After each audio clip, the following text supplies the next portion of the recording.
Dr. Bob Brier, an Egyptologist and professor of philosophy at the C.W. Post campus of Long Island University. Professor Brier is renowned for his insights into ancient Egypt. He hosts the Learning Channel's popular Great Egyptian series, and his research was the subject of the National Geographic television special, Mr. Mummy. A dynamic instructor, Professor Brier has received Long Island University's David Newton Award for Teaching Excellence. The lectures on these tapes are titled The History of Ancient Egypt, Part 1.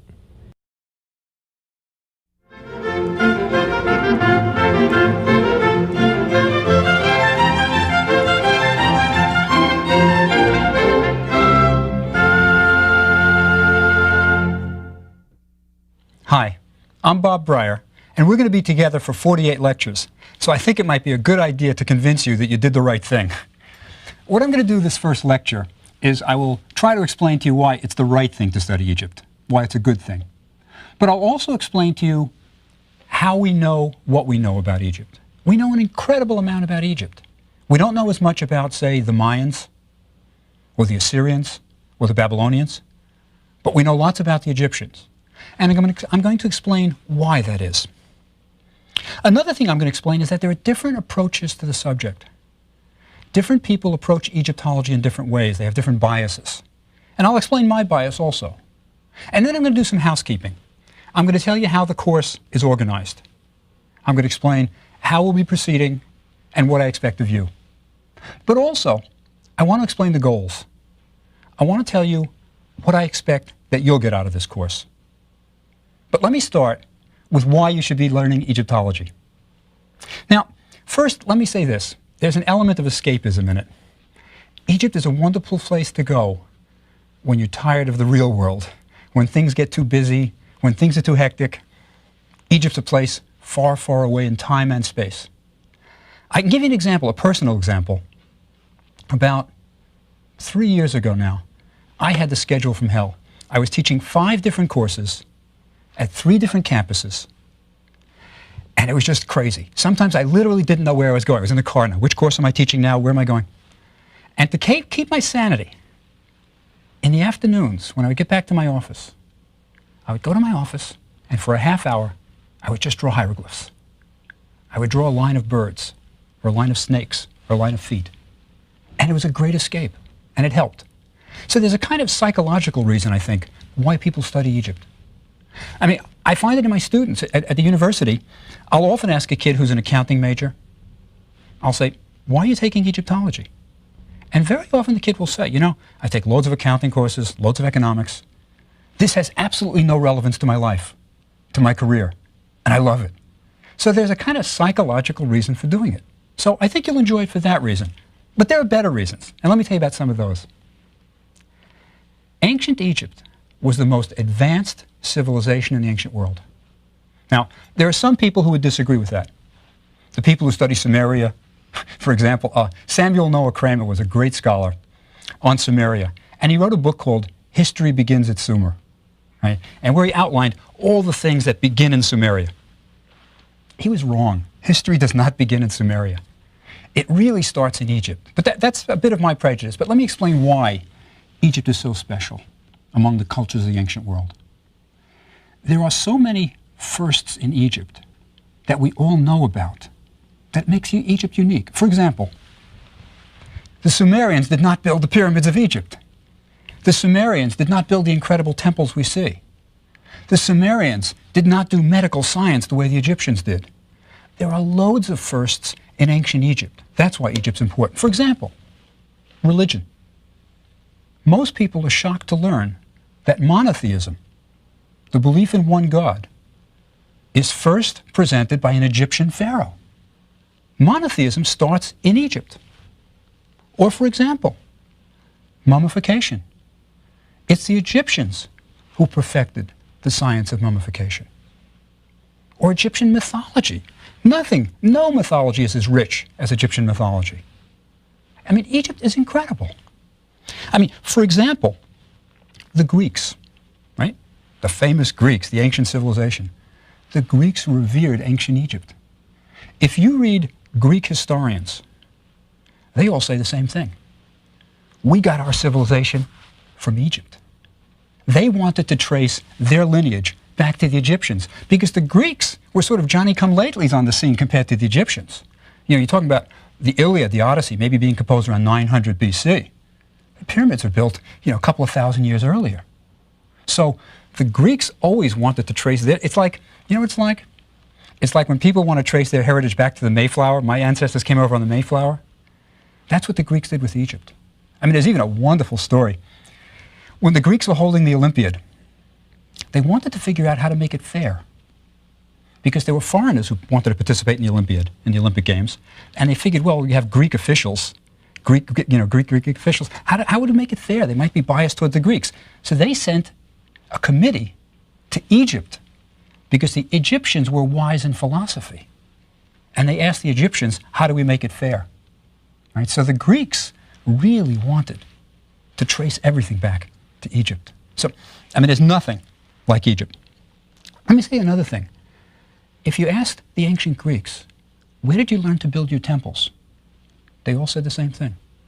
We learned to build in stone from the Egyptians. The first building in stone in the history of the world is an Egyptian building. But we'll talk about that later. So there's plenty of reasons for studying Egypt. Another reason is I think that Egypt is somewhat mysterious. People look at the hieroglyphs, you know, and they look indecipherable. They're not. They're not.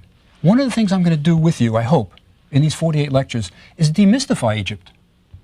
But I don't think it'll take any of the wonder away from it, any of the grandeur of Egypt. But I'm going to show you what those birds and snakes and ducks really mean. But there is this mysterious aspect about Egypt that, I mean, this is why I think every person who thinks he's reincarnated thinks he was an ancient Egyptian, right? They were never a shoemaker in Brooklyn, right? They were always an ancient Egyptian. So I think that there's this mysterious aspect about Egypt that also draws us to it. And then there's the art. There's nothing like Egyptian art. You know, think about it. You know, you go into a museum and you look at Greek art. And I'm not demeaning Greek art. It's wonderful. The wonderful craters, the large pots, Cycladic idols are very stylish, terrific. But it's just not Egyptian art.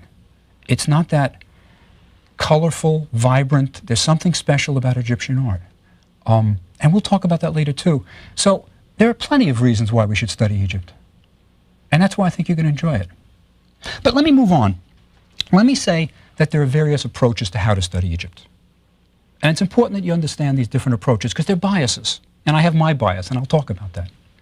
The first is what we call the philological approach. Now, philological comes from two Greek words. Philo, which is love, and logos, which is word. It's the love of words. The philologists are the language people. These are the translators. These are the guys who take a really tough text and can translate it. Now, all of us, when I say us, I mean Egyptologists, we can all translate hieroglyphs moderately well. But when you get a really tough text, we go to the philologists. And there is an approach towards the history of Egypt that's philological, through the language.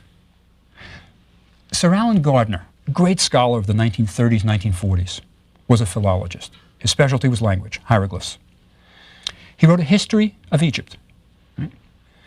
A solid history, lots of good stuff in it. But it's mainly through language. I'll give you an example of how you figure out the history of Egypt through language. Take one pharaoh's name, the pharaoh Montuhotep, made up of two Egyptian words. Montu, which is the war god. Right? Montu was the war god. And Hotep means to be pleased. This is why you get lots of pharaohs whose names are things like Amenhotep, right? Montuhotep. So it means Montu, the war god, is pleased. Now, as Sir Alan Gardner points out, that tells you something about the times. Why name a kid Montuhotep? You know? It means there's war, and you want to be in favor with the war god. So just from the name, we can get an idea of the political times. You know? So there's a philological approach, mainly through texts and analyzing language, of trying to figure out history. And it's a legitimate approach. It's not mine. I'll tell you the one drawback. Sir Alan Gardner's book, you know, it's very solid, as I say. Lots of good information. It's unreadable. I mean, it's deadly.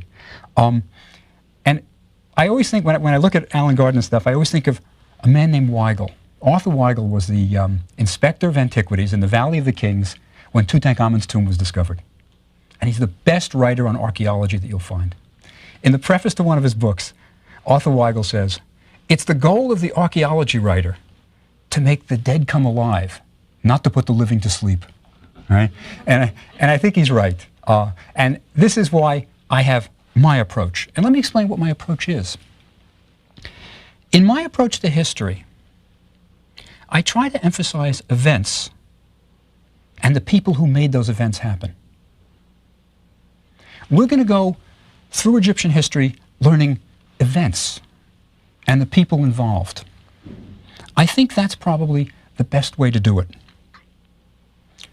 There's just something about people that makes the past come alive. Once we realize that these were not just abstract kings, but real people with the same kind of emotions we have.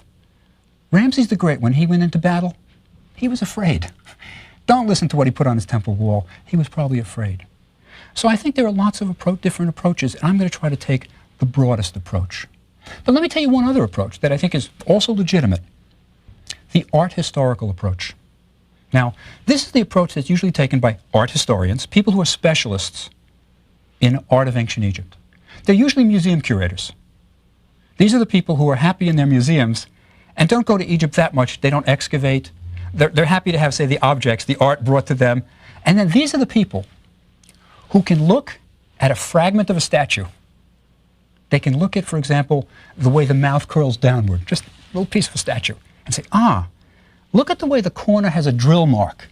That didn't start till the late period, so we know this is probably 750 BC or later. Or they can look at an eye, and just from the eyebrow, they can tell you roughly the period, maybe even the pharaoh. And many of these people, when they write their articles, it's reconstructing the history of Egypt through the art. Now, let me say something about the art, because it's amazing how central to Egyptian culture the art was. Now, let me try something out on you that I think you've probably never thought about. When you go into a museum with a large collection of Egyptian art, and you look at an Egyptian statue, let's say it's of a pharaoh striding forward. If that statue was carved in 2500 BC, you look at it and you say, Egyptian.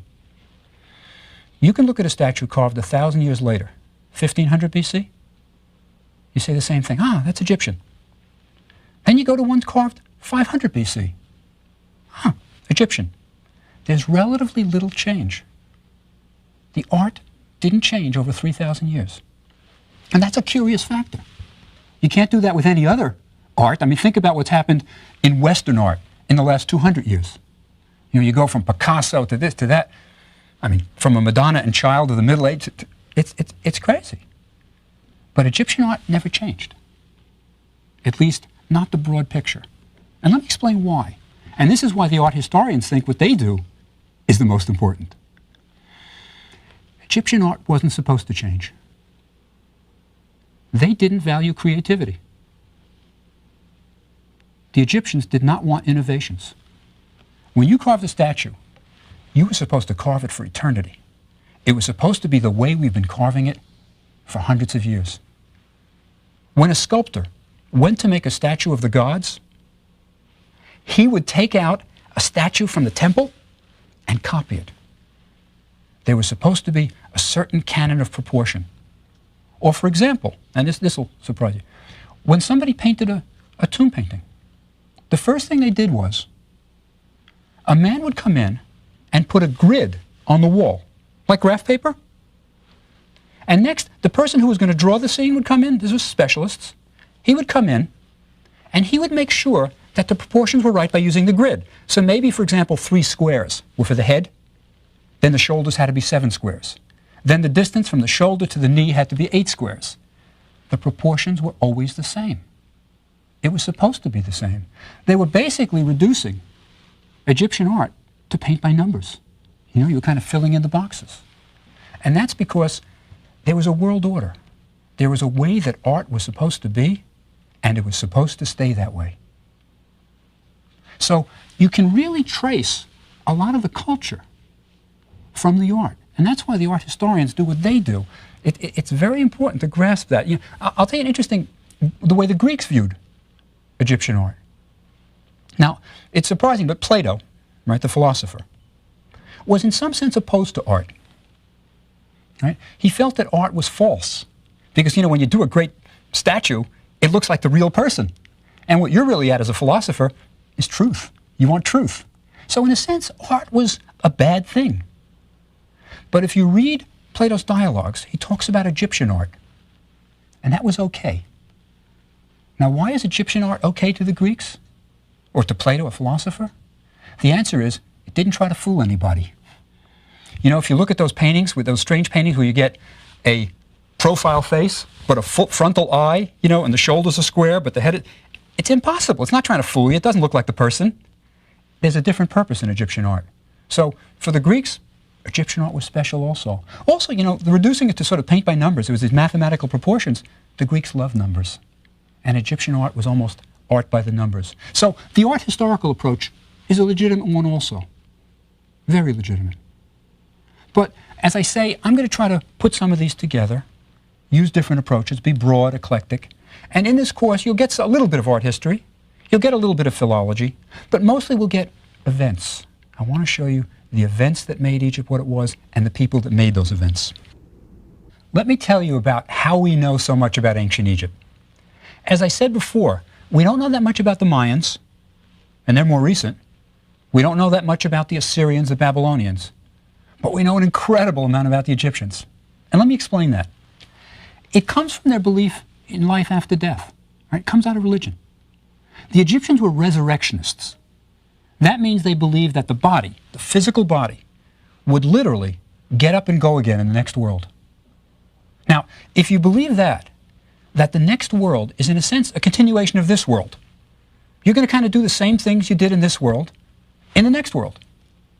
If you believe that, you put all your energies into the next world, because that's going to last a lot longer than this one. So they built tombs out of stone to last forever.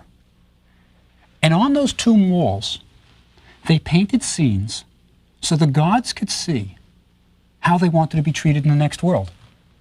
So on the tomb walls, if a guy liked fishing, and many Egyptians loved fishing in the marshes, he would have a scene painted of himself in his boat fishing. If he liked playing games, right, and the Egyptians have a game similar to chess called Senet, he would have himself painted on the wall, moving the pieces. So these tomb wall scenes are a great little window into ancient Egyptian daily life. Almost everything is there. You can see guys harvesting crops. You can see women weaving. It's all there. So tombs are very important. And it's not just the paintings. They believed you could take it with you. So they filled the tombs with everything they wanted in the next world. So when we discover an intact tomb, it's got everything. It was a little bit like, I often think of it as, imagine you're going on a trip to a country you've never been to. You're not sure what the weather's like. You're not sure what the rules are. So you take everything. You take your umbrella, right? You take the raincoat just in case it rains there. And that's what the Egyptians did. They tried to take everything. So when you get a complete Egyptian tomb, you get furniture, right? Guys took their beds, right? Women took their cosmetics. The games. If you're a pharaoh, you could take your chariot. So Egyptian tombs are a wonderful source of daily life in the ancient Egyptians, right? So one of the reasons we know so much about Egypt is this belief in life after death. There's another great source of how we know what we know. Remember that the Egyptians had writing very early. So they left us a lot of written material, and that's important. And temple walls were like bulletin boards to the ancient Egyptians. If you wanted to tell the world something, you carved it on a temple wall, at least if you were the pharaoh. Now, what the pharaohs carved on the temple walls are a little bit surprising to our culture. Battle scenes. See, it kind of sounds funny to have a war scene in a temple. But remember, the Egyptians weren't into peace. They were on top of the world, and they liked to stay there. So they wanted a constant state of war with victory after victory. So when a pharaoh came back from a victory, he would go to the temple wall, And on the outside of the temple wall, he would carve the story of his victory. And these guys were really a nation of accountants. They listed everything. So you would get the number of captives, the number of people slain. You would get even the names of the Pharaoh's horses. We know the names of Ramses the Great's horses. I'll tell you that in another lecture. But they had everything there. So temple walls are a wonderful source of Egyptian history. Also, if the Pharaoh sort of want to get in good with the gods, he would list all the offerings he had given to the temple that year. So we will have a list of maybe 500, 600 different things that the Pharaoh gave to the temple. 6,000 jars of wine for the priests, 800,000 loaves of bread, 5,000 bolts of cloth, 16 vessels of sacred oils, so many rings of gold. So we have it all on temple walls. So temple walls are a wonderful source. And because of the climate in Egypt, those temple walls are still there. You know, you can go and see Karnak Temple, some of the walls, just when they were built. They look just like when they were built. So temple walls are a great source. And there's more sources. We have religious texts, because they were so religious. They wrote down their religion. I mean, the priests, that was the job of the priests. They wrote their religion. Now, one of the things about religious texts is they don't only tell you the religion, they give you an insight into fears, what the people were afraid of. For example, we have books of the dead. Now, a book of the dead was a guidebook of how to get to the next world. And these are long rolls of papyrus.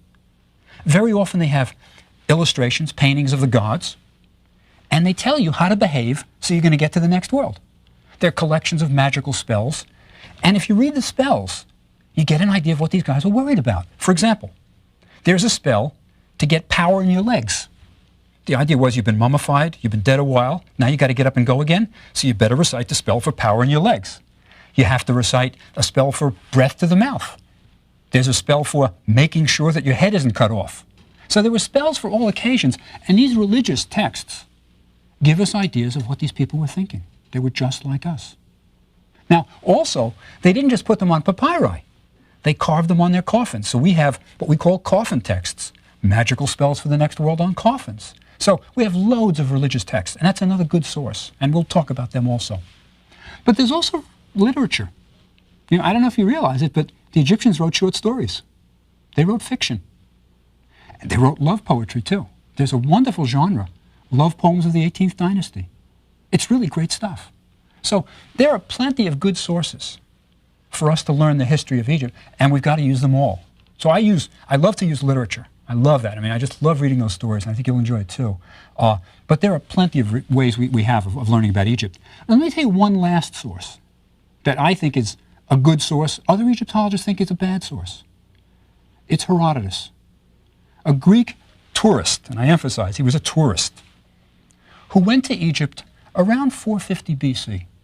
Now, Herodotus was a great guy. He went everywhere. For example, he went to Russia, right? He visited the Scythians. He talks about those burials. He went down into Ethiopia, right? He went everywhere, right? 450 BC, Egypt was still going on. It was a late period.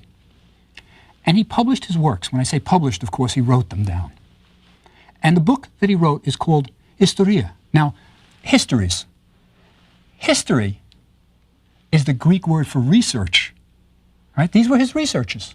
And we get our word history because this is the first history book in the world, right? So we call it history because Herodotus called it. But book 2 of his researches is all about Egypt.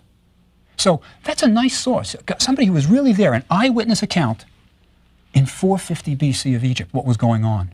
Now, the reason I say some people don't think he's a good source, and we have to be careful with how we use Herodotus. Very careful. He didn't speak the language. He was undoubtedly working through translators, probably had a guide, like a tourist guide, and some of the things he was told weren't necessarily true. He has some strange stories that he tells. Really strange. For example, Herodotus says that carved on the Great Pyramid of Egypt was how many onions and breads and things the workmen were given for working on the pyramid. Now, it doesn't seem right. The Pharaoh's not going to build this great pyramid as his tomb and then say, all right, let's put the onions and breads that the guys were given. I think what happened was Herodotus was being taken around by this guide, who was probably illiterate, couldn't read what was inscribed on the pyramid, and Herodotus says, hey, what does that say? And like most guides in Egypt, he made it up. And he said, oh, it says the bread and the beers. So there are many things that are inaccurate in Herodotus. But he's still a good source for many things. So he is one way we have of learning about ancient Egypt. And we'll be talking about Herodotus. But let me tell you a little bit about how we're going to organize this course, how it's going to work. As I said, I'm going to try to do it by emphasizing people. Now, let me say one thing about this person-centric approach, right, sort of personalizing Egypt. There are two theories about what makes Egypt great. One of the theories is geography, that the Nile is what makes Egypt great. Now, as you probably know, the Nile overflows each year, overflows its banks. And as it overflows, it deposits rich topsoil that enabled the Egyptians to grow plentiful crops. And there's a tremendous consequence of this. If you can grow more food than you need, you can support a large number of people who don't contribute to your economy. And what large number of people are you going to support? An army. Egypt could support a standing army. Now, a standing army, at first, doesn't contribute to the economy. But once it marches out of Egypt, conquers foreign lands, and brings back tribute, then it's really helping the economy. So some people say that it's the Nile that made Egypt great. Even Herodotus, our tourist, he made the famous statement. He said, Egypt is the gift of the Nile. He meant that literally, that the Nile brings the soil, the very soil of Egypt, and deposits it. So that's one theory of what makes Egypt great, geography. Now, I'm sure it's more than that, though. I mean, it's part of it, of course. I mean, the Nile enabled them to support also not just an army, but priests. They could start having a whole leisure class who could do nothing but think about religion. So the Nile is an important factor, but also it's the personalities. Egypt was always ruled by a pharaoh, a king with absolute power, a god on earth. And if you had a pharaoh who was a great man, you could do great things. So that's why I say I think it's also the personalities, and I'll be stressing the personalities. But as we go through this history, we're going to do it chronologically. I'm going to start at the beginning, the very beginning. And we're going to go all the way down from building of the pyramids through the great personalities, and we'll end with Cleopatra, the last ruler of Egypt. Right? So we will go chronologically with some side trips. When it's appropriate, we'll do a lecture on mummification, for example, which is my specialty. You've probably gathered by now that Egyptologists come in different flavors. There are those who are the art historians who are interested in the art. There's the philologists interested in the language. Well, my specialty is really mummification, or more broadly, diseases in the ancient world, paleopathology, old suffering. I'm interested in studying mummies to try to figure out what the Egyptians suffered from. So we'll have side tours. We'll do a separate lecture, for example, on magic. But mainly chronologically. Now, let me say something about dates. Don't try to memorize them. You won't remember them anyway, and they're not that important. I always tell my students, what's important is you get the relative chronology. In other words, it's important to know that the pyramids were built when Egypt was just beginning. That when Tutankhamun was placed in his tomb, the pyramids were 1,000 years old. Egypt lasted so long that they had archaeologists excavating in Egypt to figure out who did what, right? Or when Cleopatra ruled, Tutankhamun had been dead for 1,000 years. So what's important is that you get the idea of what came before what. Don't worry about the dates. They're not crucial. Now, I said the last thing I wanted to do today is tell you about the goals, what I hope that you'll get out of this course. And I have a few goals, right? One is, I would like you all, of course, to have a broad knowledge of Egyptian history, including, I want you to know something about architecture, about the religion, about the politics, how it was structured, right? But also, of course, and I'm not an art historian, I want you to have a better appreciation of the Egyptian art. What I would love is if at the end of these lectures, these 48 lectures, you could go into a museum, into the Egyptian section, and look at a statue and say, ah, idealized form, that must be Old Kingdom. Or, oh, look, he looks tired. That must be the Pharaoh Sesostris, or one of the Sesostrises. There were several who had that view. Or, look at that. Must be Ptolemaic. Must be one of the Ptolemies. So I would like you to be able to say, take a friend on a tour of the Egyptian Museum and just explain it all. And I think that's reasonable. But maybe the most important goal is I don't want it to stop with the 48th lecture. What I would hope is that after these lectures, you want to continue learning about Egypt. That's the important thing. And in the bibliography, I've got societies listed that you can join, publications you can subscribe to. There's an awful lot that you can do after these lectures. And that's my real goal, that I just sort of give you the beginning of the learning. With that said, let me tell you what we'll do next time. As I said, we're going to do it chronologically. We're going to begin at the beginning, and we will start with prehistory, ancient Egypt before writing. So I'll see you next time.